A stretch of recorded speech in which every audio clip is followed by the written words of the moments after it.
সাবেক মার্কিন president Donald Trump জানিয়েছেন তিনি ফ্লোরিডায় গর্ভপাতের অধিকার সংরক্ষণের ব্যালট গণভোটকে সমর্থন করবেন না।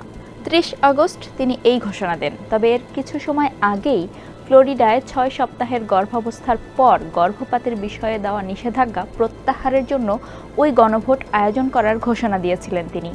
অনেক রিপাবলিকানের মতে ট্রাম্পের অবস্থান স্পষ্ট করার এই তাড়ার ফলে তাকে ধর্মভীরু ভোটারদের সমর্থন হারাতে হতে পারে।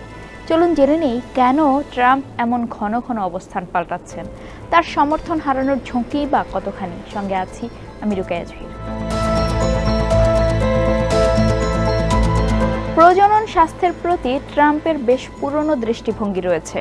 গর্ভপাতের সাংবিধানিক অধিকারকে সুরক্ষা দেওয়ার জন্য ২০২২ সালের সুপ্রিম কোর্টের সিদ্ধান্তের বিষয়ে তিনি দীর্ঘকাল ধরে উদ্বেগ প্রকাশ করেছেন। গর্ভপাতের বিষয়ে তাকে ঘন ঘন অবস্থান পরিবর্তন করতে দেখা গেছে। ২০১১ সালে ট্রাম্প বলেছিলেন তিনি জীবনের পক্ষে। ২০১৬ সালে আবার বলেছিলেন যেসব নারী গর্ভপাত চান তাদের শাস্তির আওতায় আনতে হবে। যদিও তিনি রো বনাম ওয়েড সিদ্ধান্তকে উল্টে দেওয়ার জন্য আদালতকে পরামর্শ দিয়েছিলেন, তবে এখন তিনি বলছেন কেন্দ্রীয়ভাবে গর্ভপাতের অধিকারের সুরক্ষা দেওয়ার পক্ষে অটল বিচারপতিদের তিনিই নিয়োগ দিয়েছিলেন। এই বছরের শুরুতে ট্রাম্প পরবর্তীতে এই ধরনের মামলার সিদ্ধান্ত রাজ্যগুলোর উপর ছেড়ে দেওয়ার কথা বলেছিলেন। ফ্লোরিডায় ৬ সপ্তাহের গর্ভাবস্থার পর গর্ভপাতের বিষয়ে নিষেধাজ্ঞা রয়েছে। এই আইনের ইস্যুতে সম্প্রতি মার্কিন সংবাদ মাধ্যম এনবিসিকে ট্রাম্প বলেন, ৬ সপ্তাহ খুব অল্প সময়, আরও সময় দিতে হবে, আমাদের ৬ সপ্তাহের বেশি সময় লাগবে, এমন ভোট দিতে যাচ্ছি আমরা। সমালোচনামূলক ভোট যুদ্ধক্ষেত্রে ট্রাম্প একক ইস্যু গর্ভপাত বিরোধী ভোটারদের সমর্থন নিয়ে লড়াই শুরু করেছেন। তবে গত সপ্তাহে তিনি সোশ্যাল মিডিয়ায় লিখেছিলেন তার প্রশাসন নারী এবং তাদের প্রজনন অধিকারের জন্য দুর্দান্ত হবে। দ্বিতীয় মেয়াদে মার্কিন প্রেসিডেন্ট নির্বাচিত হলে আগ্রহী মার্কিন নাগরিকদের বিনামূল্যে ইনভিট্রো ফার্টিলাইজেশন নামক প্রজনন পদ্ধতিতে চিকিৎসা সুবিধা দেওয়ার প্রতিশ্রুতি দিয়েছেন রিপাবলিকান প্রেসিডেন্ট প্রার্থী ডোনাল্ড ট্রাম্প।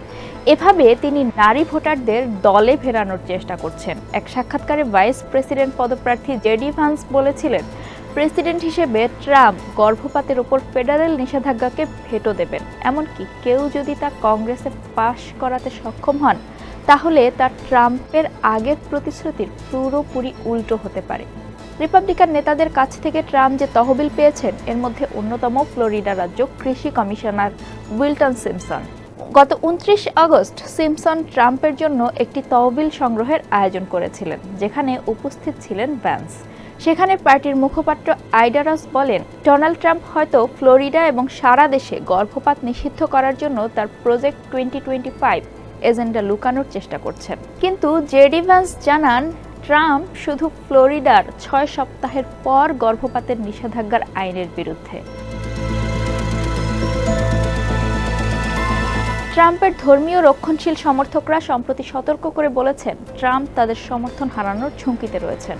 ভ্যান্সের মন্তব্যের অনলাইনে প্রতিক্রিয়ায় গর্ভপাত বিরোধী গ্রুপ লাইভ অ্যাকশনের প্রতিষ্ঠাতা লীলা রোজ সতর্ক করে দিয়ে বলেছিলেন, আপনি যদি জীবনপন্থী নীতির পক্ষে না দাঁড়ান তবে আপনি জীবনপন্থী ভোট পাবেন না।